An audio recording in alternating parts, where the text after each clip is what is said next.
Di sini saya akan menjelaskan materi tentang maqasid syariah sebagai tujuan ekonomi Islam. Konsep hukuk, maqasid syariah, dan maslahah. Kata hukuk merupakan jamak dari hak yang berarti kebenaran nyata, kepastian, hak, tuntutan, kewajiban, dan tanggung jawab. Menurut Kamali, ini juga berarti kemurahan hati dan kebaikan umum. Al-Haq adalah salah satu nama Tuhan yang paling sering diulang dalam Al-Quran, yang menyiratkan bahwa konsep tersebut tidak hanya memiliki perspektif dan konotasi metafisik yang luas, tetapi juga memberikan peran sentral kepada Tuhan dalam gagasan konseptual hukum. Definisi dan ruang lingkup maqasid syariah. Secara etimologi, maqasid syariah terdiri dari dua kata, yakni maqasid dan syariah. Maqasid adalah bentuk jamak dari maksad yang berarti tujuan dan kesenjangan. Adapun syariah artinya jalan menuju mata air, atau bisa dikatakan dengan jalan menuju ke arah sumber kehidupan.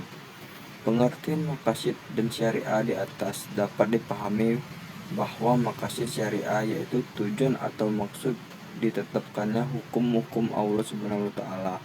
Kemaslahatan yang hendak dicapai oleh syariah sifat umum dan universal. Bersifat umum artinya bahwa hal itu berlaku bukan hanya untuk individu secara pribadi, melainkan juga semua manusia secara koleksi. Universal artinya kemaslahatan itu berlaku bukan untuk masa tertentu saja, melainkan untuk sepanjang waktu dan sepanjang kehidupan manusia. Peran dan signifikan maqasid syariah dalam ekonomi Islam. Metode istinbat seperti qiyas, istisan, dan maslahah mursalah adalah metode-metode pengembangan hukum Islam yang didasarkan atas maqasid syariah. Qiyas misalnya baru bisa dilaksanakan bila mana dapat ditemukan maqasid syariahnya yang merupakan alasan logis dari suatu hukum, sebagai contoh tentang kasus yang diharamkannya khamar.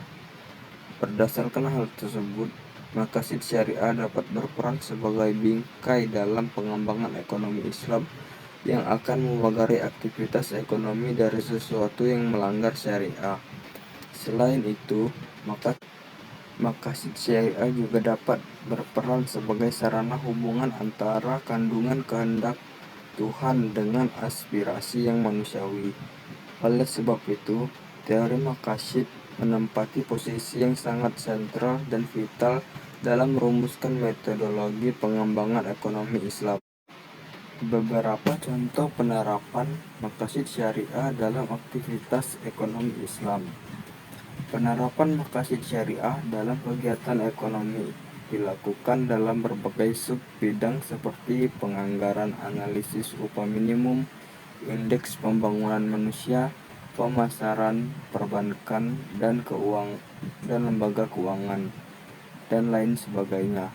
Dayan dan Muhammad misalnya menggunakan maqasid syariah sebagai alat untuk mengukur efektivitas penganggaran pemerintah. Dalam konteks ini, maqasid syariah digunakan oleh mereka sebagai alat pengembangan sebuah matriks yang disebut sebagai maqasid performance peer-based matrix atau disingkat MPPM. Matriks ini kemudian dijadikan sebagai salah satu alat kebijakan publik berorientasi Islam yang digunakan untuk mengukur persepsi publik atas belanja pemerintahan di Aceh dan kesesuaiannya dengan konsep maqasid syariah. Sekian materi yang bisa saya sampaikan. Terima kasih.